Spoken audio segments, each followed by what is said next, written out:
ಪ್ರಪಂಚದ 99% ಜನರಿಗೆ ಸೋಲು ಕಂಡ್ರೆ ಭಯ. ಅದು ಕಾಮನ್. ಆದರೆ ವಿಜೇತರಿಗೆ ಅಂದರೆ ಚಾಂಪಿಯನ್ಸ್ಗೆ ಸೋಲು ಕಂಡ್ರೆ ಭಯ ಆಗಲ್ಲ, ಅವರಿಗೆ ಗೆಲುವು ಕಂಡ್ರೆ ಭಯ ಆಗತ್ತೆ. ವಿಚಿತ್ರ ಅನಿಸ್ತಿದ್ಯಾ? ಗೆಲ್ಲೋಕೆ ಯಾರಾದರೂ ಹೆದರ್ತಾರಾ? ಹೌದು, ಇದನ್ನೇ ಹಾರ್ವರ್ಡ್ ವಿಶ್ವವಿದ್ಯಾಲಯ ದ ಫಿಯರ್ ಆಫ್ ಸಕ್ಸೆಸ್ ಅಂತ ಕರೆಯೋದು. ನಿಮಗೆ ಗೊತ್ತಿಲ್ಲದೆ ನಿಮ್ಮ ಮೆದುಳು ನಿಮ್ಮ ಗೆಲುವಿಗೆ ಬ್ರೇಕ್ ಹಾಕ್ತಿದೆ. ಆ ಬ್ರೇಕ್ ಫೇಲ್ ಮಾಡೋದು ಹೇಗೆ? Let start. Boss, Harvard study ಪ್ರಕಾರ 70% ಜನರಿಗೆ ಇಂಪಾಸ್ಟರ್ ಸಿಂಡ್ರೋಮ್ ಇರುತ್ತೆ. ಅಂದರೆ ಏನೇ ಸಾಧನೆ ಮಾಡಿದರೂ ಒಳಮನಸ್ಸು ಹೇಳುತ್ತೆ, ನೀನು ಇದಕ್ಕೆ ಲಾಯಕಲ್ಲ, ನೀನೊಬ್ಬ ಮೋಸಗಾರ ಅಂದ. ಯಾಕೆ ಹೀಗೆ? ನಮ್ಮ ತಲೆಯಲ್ಲಿ ಎಮಿಗ್ಡಾಲಾ ಅನ್ನೋ ಒಂದು ಚಿಕ್ಕ ಭಾಗ ಇದೆ. ಇದು ನಮ್ಮ ಬಾಡಿಗಾರ್ಡ್ ಥರ. ಇದು ಬದಲಾವಣೆಗೆ ಹೆದರುತ್ತೆ. ನಮ್ಮ ಪೂರ್ವಜರು ಕಾಡಿನಲ್ಲಿರುವಾಗ ಹೊಸ ಜಾಗ ಅಂದರೆ ಅಲ್ಲಿ ಅಪಾಯ ಇರ್ತಿತ್ತು. ಹಾಗಾಗಿ ನಮ್ಮ ಮೆದುಳು ಹೊಸದು ಅಂದರೆ ಡೇಂಜರ್ ಅಂತ ಫಿಕ್ಸ್ ಆಗಿಬಿಟ್ಟಿದೆ. ಗೆಲುವು ಅಂದರೆ ಏನು? ಬದಲಾವಣೆ, ಹೊಸ ಜವಾಬ್ದಾರಿ, ಹೊಸ ಲೈಫ್ ಸ್ಟೈಲ್, ಹೊಸ ಜನರು. ಸೊ ನಿಮ್ಮ ಮೆದುಳು ಅಂದ್ಕೊಳ್ಳುತ್ತೆ, ಬೇಡ ಗುರು, ಇರೋ ಕಡೆಯೇ ಆರಾಮಾಗಿರೋಣ, ರಿಸ್ಕ್ ಯಾಕೆ ಅಂತ. ಇದನ್ನ ಇನ್ನೂ ಆಳವಾಗಿ ಅರ್ಥ ಮಾಡ್ಕೊಳ್ಬೇಕು ಅಂದರೆ ಥರ್ಮೋಸ್ಟ್ಯಾಟ್ ಎಫೆಕ್ಟ್ ಬಗ್ಗೆ ತಿಳ್ಕೊಳ್ಬೇಕು. ಒಂದು ರೂಮ್ನಲ್ಲಿ AC ಟೆಂಪ್ರೇಚರ್ 24 ಡಿಗ್ರಿ ಫಿಕ್ಸ್ ಮಾಡಿದರೆ ರೂಮ್ ಎಷ್ಟೇ ಬಿಸಿ ಆದರೂ AC ಅದನ್ನು ಮತ್ತೆ ತಣ್ಣಗೆ ಮಾಡುತ್ತೆ ಅಲ್ಲ? ಹಾಗೆ ನಿಮ್ಮ ಮೈಂಡ್ನಲ್ಲಿ ನಾನು ಇಷ್ಟೇ ದುಡ್ಡು ಮಾಡೋದು, ಇಷ್ಟೇ ಖುಷಿಯಾಗಿರೋದು ಅಂತ ಒಂದು ಲಿಮಿಟ್ ಫಿಕ್ಸ್ ಆಗಿರುತ್ತೆ. ನೀವು ಅದಕ್ಕಿಂತ ಮೇಲೆ ಹೋದ ತಕ್ಷಣ ನಿಮ್ಮ ಮೆದುಳು ನಿಮ್ಮನ್ನು ತುಳಿದು ವಾಪಸ್ ಅದೇ ಹಳೇ ಜಾಗಕ್ಕೆ ತಂದು ನಿಲ್ಲಿಸುತ್ತೆ. ಇಲ್ಲಿ ಇನ್ನೊಂದು ಸೈಕಾಲಜಿ ಕಾನ್ಸೆಪ್ಟ್ ಕೆಲಸ ಮಾಡುತ್ತೆ. ಕಾಗ್ನಿಟಿವ್ ಡಿಸೋನೆನ್ಸ್ ಅಂದರೆ ಅರಿವಿನ ವೈರುಧ್ಯ. ಅಂದರೆ ನಿಮ್ಮ ನಂಬಿಕೆ ನಾನೊಬ್ಬ ಸಾಮಾನ್ಯ ವ್ಯಕ್ತಿ ಅಂತ ಇರುತ್ತೆ. ಆದರೆ ರಿಯಾಲಿಟಿಯಲ್ಲಿ ನೀವು ಗೆಲ್ಲೋಕೆ ಹೋದಾಗ ನಿಮ್ಮ ನಂಬಿಕೆ ಮತ್ತು ವಾಸ್ತವದ ನಡುವೆ ಯುದ್ಧ ನಡೆಯುತ್ತೆ. ಆಗ ನಿಮ್ಮ ಮೆದುಳು ನಿಮ್ಮ ಹಳೆಯ ನಂಬಿಕೆಯನ್ನೇ ಗೆಲ್ಲಿಸೋಕೆ ಪ್ರಯತ್ನ ಪಡುತ್ತೆ. ಅದೇ ನಿಮಗೆ ಆಗೋ ಮಾನಸಿಕ ತೊಳಲಾಟ. ಆದರೆ ನೆನ್ಪಿಡಿ, ಕಂಫರ್ಟ್ ಝೋನಲ್ಲಿ ಯಾವತ್ತೂ ಗ್ರೋತ್ ಇರೋದಿಲ್ಲ. ಗ್ರೋತ್ ಬೇಕು ಅಂದರೆ ಈ ಬಾಡಿಗಾರ್ಡ್ ಮಾಟನ್ನು ಕೇಳೋದನ್ನು ಬಿಡಬೇಕು. ಆ ಥರ್ಮೋಸ್ಟ್ಯಾಟನ್ನು ರಿಸೆಟ್ ಮಾಡಬೇಕು. ಹಾಗಾದರೆ ರಿಸೆಟ್ ಮಾಡೋದು ಹೇಗೆ? ನಿಮ್ಮ ಫೋನ್ ಹ್ಯಾಂಗ್ ಆದರೆ ಏನು ಮಾಡ್ತೀರಾ? ರೀಸ್ಟಾರ್ಟ್ ಮಾಡ್ತೀರಾ ಅಥವಾ ಅಪ್ಡೇಟ್ ಮಾಡ್ತೀರಾ ಅಲ್ವಾ? ನಿಮ್ಮ ಮೆದುಳು ಕೂಡ ಅಷ್ಟೇ. ಅದು ಪ್ಲಾಸ್ಟಿಕ್ ಥರ. ಅದನ್ನು ಚೇಂಜ್ ಮಾಡ್ಬೋದು. ಇದಕ್ಕೆ ನ್ಯೂರೋಪ್ಲಾಸ್ಟಿಸಿಟಿ ಅಂತಾರೆ. ಇದನ್ನು ಒಂದು ದಟ್ಟವಾದ ಕಾಡಿಗೆ ಹೋಲಿಸಿ. ಕಾಡಿನಲ್ಲಿ ಯಾರೂ ಓಡಾಡದೇ ಇರೋ ಜಾಗದಲ್ಲಿ ದಾರಿ ಇರಲ್ಲ. ಆದರೆ ನೀವು ಪ್ರತಿದಿನ ಅದೇ ಜಾಗದಲ್ಲಿ ನಡೆದ್ರೆ ಏನಾಗುತ್ತೆ? ಅಲ್ಲಿ ಒಂದು ಕಾಲು ದಾರಿ ಆಗುತ್ತೆ. ನಮ್ಮ ಮೆದುಳಿನ ನ್ಯೂರಾನ್ ಕೂಡ ಹೀಗೆಯೇ.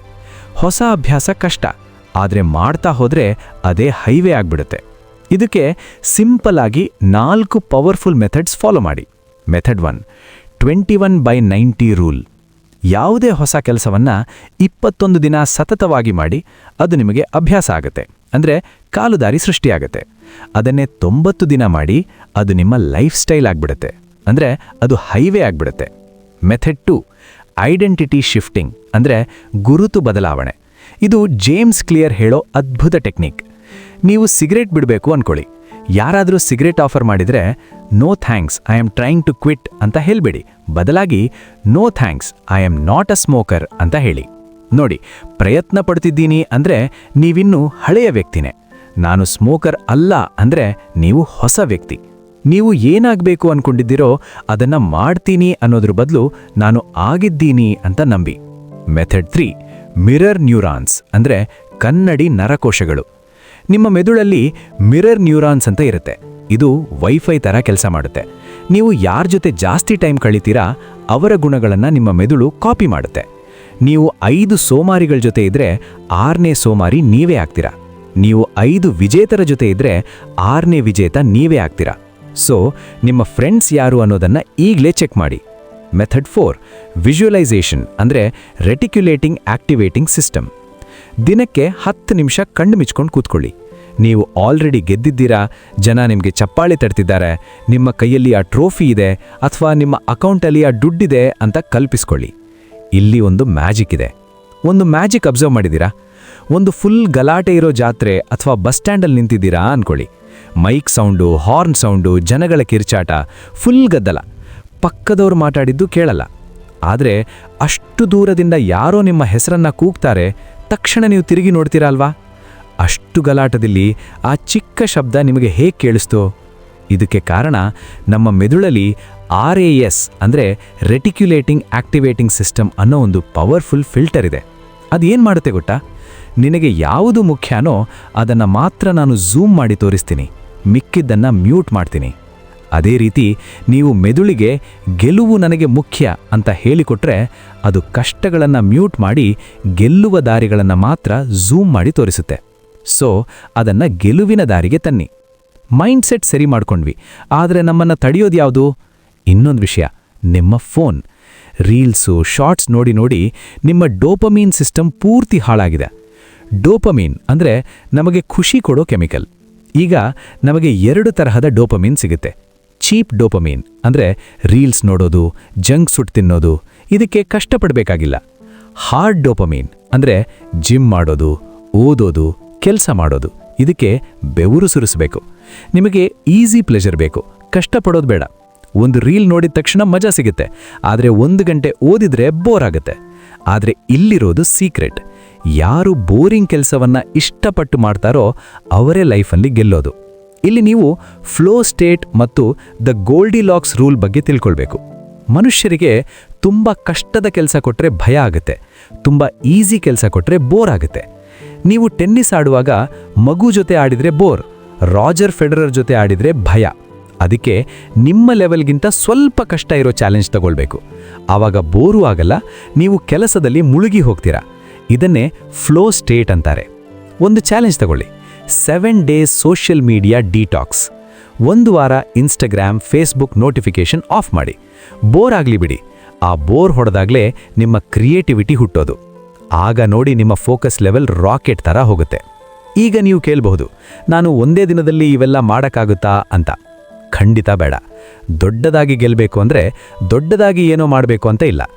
ಗಣಿತ ಹೇಳುತ್ತೆ, ದಿನಕ್ಕೆ ಜಸ್ಟ್ 1% ಇಂಪ್ರೂವ್ ಆದರೆ ಸಾಕು.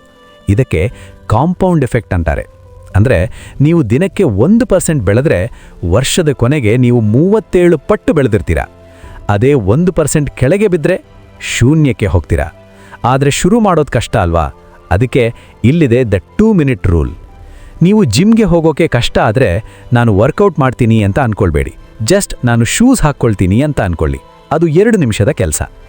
ಒಮ್ಮೆ ಶೂಸ್ ಹಾಕ್ಕೊಂಡ್ಮೇಲೆ ಜಿಮ್ಗೆ ಹೋಗೇ ಹೋಗ್ತೀರಾ. ಇದನ್ನೇ ನ್ಯೂಟನ್ನ ನಿಯಮ ಹೇಳೋದು. ಚಲನೆಯಲ್ಲಿರೋ ವಸ್ತು ಚಲಿಸುತ್ತಲೇ ಇರುತ್ತೆ. ಮತ್ತು ಕೊನೆಯದಾಗಿ the gap and the gain concept ನೆನ್ಪಿಡಿ. ತುಂಬ ಜನ ನಾನಿನ್ನೂ ಗುರಿ ತಲುಪಿಲ್ಲ ಅಂತ ಕೊರಗ್ತಾರೆ, ದ ಗ್ಯಾಪ್. ಆದರೆ ವಿಜೇತರು ನಾನು ಎಲ್ಲಿಂದ ಶುರು ಮಾಡಿದ್ದೆ, ಈಗ ಎಲ್ಲಿ ಬಂದಿದ್ದೀನಿ ಅಂತ ಹಿಂದೆ ನೋಡ್ತಾರೆ, ದ ಗೇನ್. ಇದು ನಿಮಗೆ ಕಾನ್ಫಿಡೆನ್ಸ್ ಕೊಡುತ್ತೆ. ಇವತ್ತು 10 ಪುಷಪ್ಸ್ ಮಾಡಿದರೆ ನಾಳೆ 11 ಮಾಡಿ. ಇವತ್ತು 1 ಪುಟ ಓದಿದರೆ ನಾಳೆ 2 ಪುಟ ಓದಿ. Small wins add up to huge victories. ಇದನ್ನೇ ಕಾಂಪೌಂಡ್ ಎಫೆಕ್ಟ್ ಅಂತ ಕರೆಯೋದು. ಸ್ಥಿರತೆಯೇ ಯಶಸ್ಸಿನ ಕೀಲಿಕೈ. ಸ್ನೇಹಿತರೆ, ಕೊನೆಯದಾಗಿ ಇಷ್ಟೇ ಹೇಳೋದು, ವಿಜೇತರು ಆಕಾಶದಿಂದ ಉದುರೋದಿಲ್ಲ, ವಿಜೇತರು ಹುಟ್ಟೋದಿಲ್ಲ, ಅವರು ತಯಾರಾಗ್ತಾರೆ ದಿನನಿತ್ಯದ ಆಯ್ಕೆಗಳಿಂದ. ಭಯ ಪಡೋದು ತಪ್ಪಲ್ಲ, ಆದರೆ ಭಯದ ಕಾರಣಕ್ಕೆ ನಿಲ್ಲೋದು ತಪ್ಪು. ನಾಳೆಯಿಂದ ಅಲ್ಲ, ಇಂದೇ ಅಲ್ಲಲ್ಲ, ಈಗಲೇ ನಿರ್ಧಾರ ಮಾಡಿ. ನೀವು ನಿಜವಾಗ್ಲೂ ಸೀರಿಯಸ್ ಆಗಿದ್ರೆ, ನಿಮ್ಮ ಲೈಫ್ ಚೇಂಜ್ ಮಾಡ್ಕೊಳ್ಬೇಕು ಅನ್ನೋ ಹಠ ಇದ್ರೆ, ಈಗಲೇ ಕಾಮೆಂಟ್ ಸೆಕ್ಷನಲ್ಲಿ ಐ ಆಮ್ ಅ ವಿನ್ನರ್ ಅಂತ ಟೈಪ್ ಮಾಡಿ. ಸುಮ್ಮನೆ ವಿಡಿಯೋ ನೋಡಿ ಹೋಗೋಲು ಬೇರೆ, ಗೆದ್ದು ತೋರಿಸೋರು ಬೇರೆ. ನೋಡೋಣ ಎಷ್ಟು ಜನ ರಿಯಲ್ ವಿನ್ನರ್ಸ್ ಇದ್ದಾರೆ ಅಂತ. ಮತ್ತೆ ಸಿಗೋಣ ಮುಂದಿನ ವಿಡಿಯೋದಲ್ಲಿ. ಅಲ್ಲಿಯವರೆಗೂ ಕೀಪ್ ವಿನ್ನಿಂಗ್. ಜೈ ಹಿಂದ್.